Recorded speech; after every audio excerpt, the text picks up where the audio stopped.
Bismillahirrahmanirrahim. Assalamualaikum.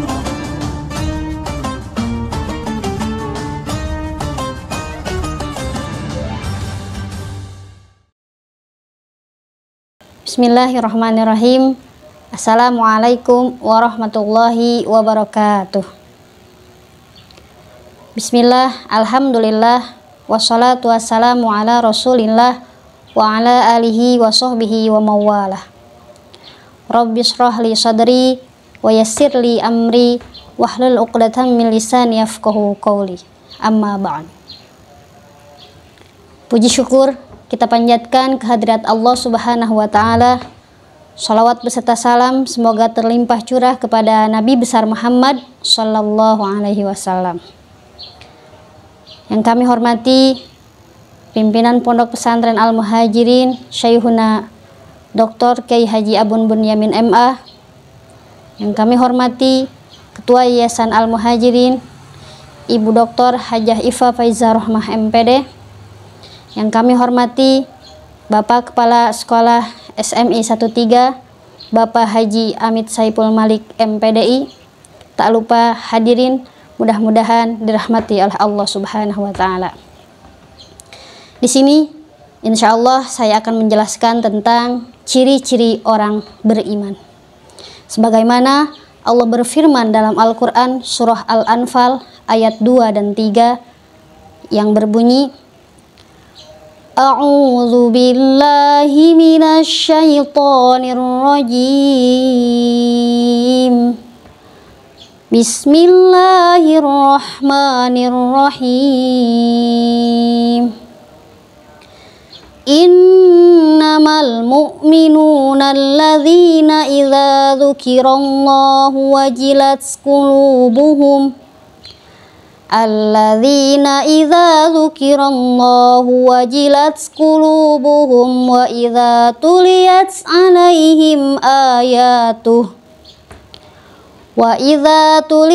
'alaihim ayatuh zadathum imanan wa 'ala rabbihim yatawakkalun. Alladzina yuqimuna as-salata wa mimma razaqnahum yunfikun. Al-ayah, sadaqallahul azim. Hadirin yang dirahmati oleh Allah, gajah dicari oleh orang karena mempunyai gading. Rusa terlihat keindahannya karena mempunyai tanduk. Serta badak diburu oleh orang-orang karena mempunyai cula.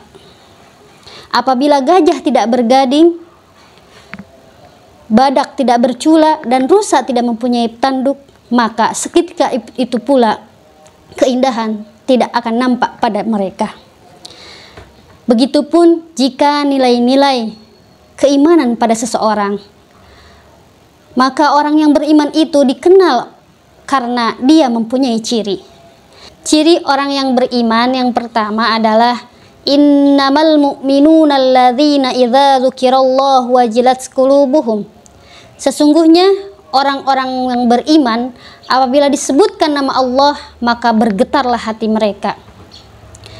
Mengapa mampu menggetarkan hati mereka?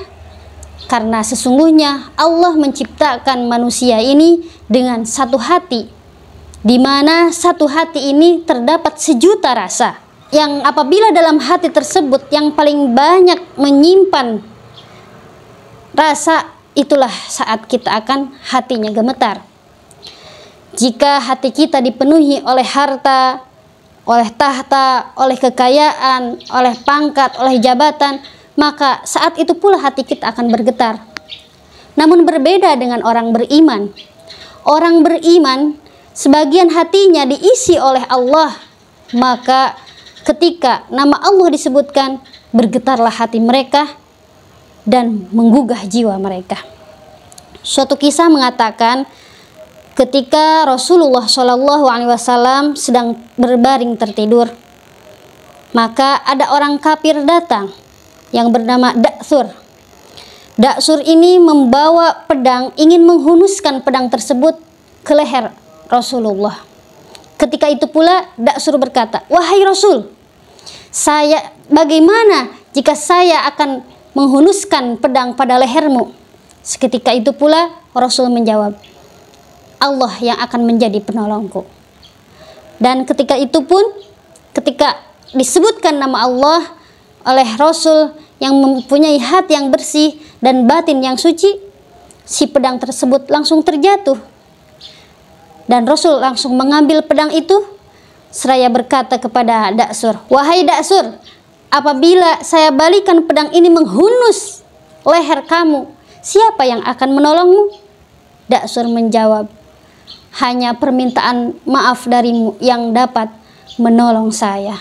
Dari kisah tadi dapat kita ambil kesimpulan bahwasanya Rasulullah SAW mempunyai sifat pemaaf yang sangat-sangat agung. Dan dengan hati yang bersih dan jiwa yang suci, ketika terucap nama Allah dari beliau, langsung bisa menggetarkan hati orang lain, yaitu Da'sur itu sendiri. Subhanallah. Ciri yang kedua yaitu wa idza tuliyat 'alaihim ayatuhu zadathum imana. Dan apabila dibacakan ayat-ayatnya kepada mereka, bertambah kuatlah iman mereka. Hadirin, apa ayat-ayat Allah itu sehingga dapat membuat keimanan manusia bertambah? Ayat-ayat Allah itu ada dua, ayat kauliyah dan ayat kauniyah. Ayat kauliyah itu adalah ayat yang terucap yang biasa kita sebut dengan wahyu. Adapun ayat kauniyah adalah ayat-ayat alam semesta. Coba kita bayangkan, kita berdiri di tepi pantai, bukan main, lautan luas biru membentang, ombak diterpa angin menuju ke tepian. Sungguh sangat indah ciptaan Allah lautan tersebut. Allahu Akbar, Allahu Akbar. Bukanlah kita memuji lautan tersebut, tetapi kita memuji sang pencipta lautnya, yaitu Allah Subhanahu wa Ta'ala. Kita lihat gunung tinggi menjunjung angkasa. Manusia dengan otaknya dapat menciptakan alat-alat yang sangat canggih yang bisa kita gunakan sampai hari ini. Siapakah pencipta otak tersebut? Semuanya Allah yang menciptakan. Rabbana ma khalaqta hadza batila.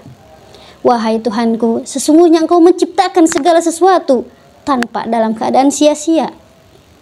Maka dari itu, kajian-kajian kita terhadap alam, kajian-kajian kita terhadap segala apapun, haruslah semuanya membuat diri kita dekat dengan Allah. Karena sesungguhnya keimanan kita akan bertambah dengan kita dekat dengan Allah. Ciri yang ketiga yaitu wa ala rabbihim yatawakkalun. Dan hanya kepada Tuhanlah mereka bertawakal. Kita semua haruslah berserah diri. Berserah diri di sini bukan belum apa-apa kita sudah menyerahkan diri. Tawakal itu bukan fase pertama, bukan tahapan pertama, tapi tawakal ini adalah fase terakhir, di mana kita sudah mengeluarkan usaha kita dengan maksimal, mengeluarkan tenaga dengan banyak, dan mengeluarkan keprofesionalan kita dalam bekerja, sehingga segala sesuatu usaha kita sudah usahakan, dan di akhir kita barulah bertawakal. Dengan begitu, dengan berserah diri kepada Allah, maka kita tidak akan ada sombong dalam diri kita. Ketika kita menemui kegagalan, maka itu adalah kesuksesan yang tertunda. Namun ketika berhasil, kita tetap akan dekat dengan Allah. Dari sini akan timbul sifat husnudon. Husnudon terhadap Allah, husnudon terhadap diri sendiri, husnudon. Ciri yang keempat yaitu alladzina yuqimunas shalah, yaitu orang-orang yang mendirikan sholat. Mendirikan sholat dan mengerjakan sholat itu berbeda. Definisi mendirikan sholat adalah mengerjakan sholat dengan rukun dan syaratnya yang cukup, selesai sholat, ajaran sholat diamalkan dalam kehidupan sehari-hari, sehingga adanya kontinuitas dan berkesinambungan, sehingga sholat tersebut dicerminkan dalam kehidupan sehari-hari, diamalkan dalam kehidupan sehari-hari. Berbeda dengan hanya mengerjakan sholat. Mengerjakan sholat itu ketika sholatnya selesai, pelitnya masih ada, maksiat lagi, sombong lagi, tidak akan terhapus semua itu. Karena orang beriman itu dia mempunyai garis vertikal kepada Allah Subhanahu wa taala, sandaran vertikal kepada Allah Subhanahu wa taala. Ketika manusia bersandar hanya kepada tiang, ketika tiang tersebut roboh, maka jatuhlah dia. Ketika manusia bersandar kepada orang kaya, ketika orang kaya tersebut bangkrut, ikut bangkrutlah dia. Dan ketika manusia itu berlebihan dalam bersandar kepada manusia lagi, yang ia dapatkan hanyalah kecewa. Namun berbeda ketika kita bersandar hanya kepada Allah semata, yang akan kita dapatkan adalah kemenangan, insya Allah. Ciri yang kelima yaitu wa mimma razaqnahum yunfikun, menginfakkan sebagian harta di jalan Allah Subhanahu wa taala. Hadirin, ciri yang terakhir yaitu orang beriman menginfakkan sebagian hartanya di jalan Allah Subhanahu wa taala.